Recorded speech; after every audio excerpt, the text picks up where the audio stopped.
கரூர்ல நடந்த அந்த தேர்தல் பிரச்சாரம் 41 பேர் மூச்சு திணறி இறந்துட்டாங்க. தமிழக வெற்றி கழகம் நடத்திய அந்த தேர்தல் பிரச்சாரம். அந்த சம்பவத்தை முன்னிட்டு அதற்கு பிறகு செப்டம்பர் 27 அது நடந்தது. அதற்கு பிறகு தமிழகத்துல நிறைய சம்பவங்கள் நடந்துட்டு இருக்குது. பட் அது குறித்துலாம் எந்த ஊடகங்களோ இல்ல சமூக வலைத்தளங்களோ பேச தயாராக இல்லை. அதுல ஒண்ணுதான் இந்த திருவண்ணாமலை பாலியல் வழக்கு.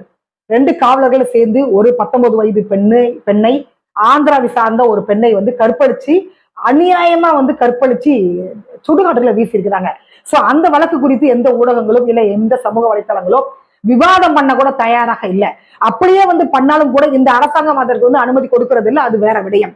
புதிய தலைமுறை சேனலை எடுத்துக்கிட்டீங்க அப்படின்னா கரூர் சம்பவத்தை அவங்க விரிவாக கொடுக்கறாங்க அப்படின்னு சொல்லிட்டு அரசு கேபிள்ல இருந்துட்டு புதிய தலைமுறை சேனலை இந்த தமிழக அரசு தூக்கி இருக்கிறாங்க. தமிழகத்துல நடந்த இந்த கற்பழிப்பு வழக்கு இதை நிச்சயமாக நாம பேசிதான் ஆகணுங்க.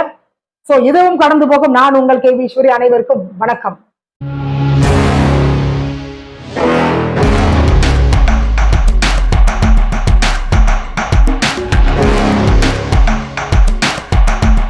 தமிழகத்தை பொறுத்த வரைக்கும் தமிழக பெண்களுக்கு இந்த காவல்துறையும் அரசும் பாதுகாப்பு கொடுக்க முடியல அப்படின்ற ஒரு பட்சத்துல ஆந்திரால இருந்து வந்த ஒரு பெண்ணுக்கு எப்படி தமிழக காவல்துறை பாதுகாப்பு கொடுக்க முடியும்? வேலியே பயிரை மேய்ந்த கதையாக இன்னைக்கு ஆந்திராவை சார்ந்த ஒரு தெலுங்கு பேசக்கூடிய ஒரு 19 வயது பெண்ணை தமிழகத்தை சார்ந்த 2 காவல்துறை அதிகாரிகள் கற்பழிச்சிருக்கிறாங்க. அந்த வழக்கை இன்னைக்கு விவாதம் பண்ண கூட யாரும் தயாராகவே இல்லை. இந்த கரூர் சம்பவத்துல இதை மூடி மறைச்சிட்டாங்க. கடந்த செப்டம்பர் 27ஆம் தேதி கரூர்ல இந்த தேர்தல் பிரச்சாரம் நடக்குது. 41 பேர் மூச்சு திணறல இறந்து போறாங்க.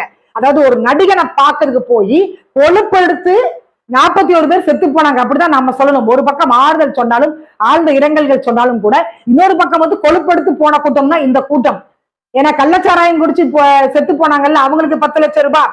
அதே மாதிரி இந்த கரூர் சம்பவத்தை முன்னிட்டு பாத்தீங்கன்னா அரசாங்கம் 10 லட்சம் ரூபாய் கொடுக்குது, விஜய் 20 லட்சம் ரூபாய் கொடுக்குறாரு, காங்கிரஸ் கட்சி 2 லட்சம் ரூபாய் கொடுக்குறாங்க. இந்த மாதிரி பாத்தீங்கன்னா கிட்டத்தட்ட ஒரு பர்சனுக்கு, இறந்த ஒரு ஆளுக்கு, ஒரு குடும்பத்துல 34 லட்சம் ரூபாய் கொடுக்குறாங்க.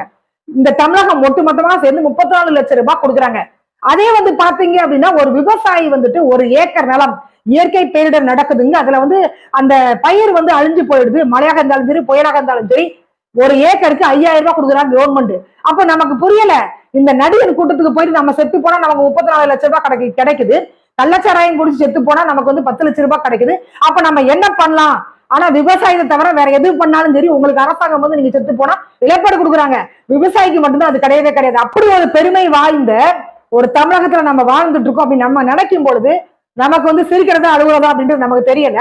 கடந்த செப்டம்பர் மாதம் 27ஆம் தேதி இந்த கரூர் தேர்தல் பிரச்சாரம் நடக்குது.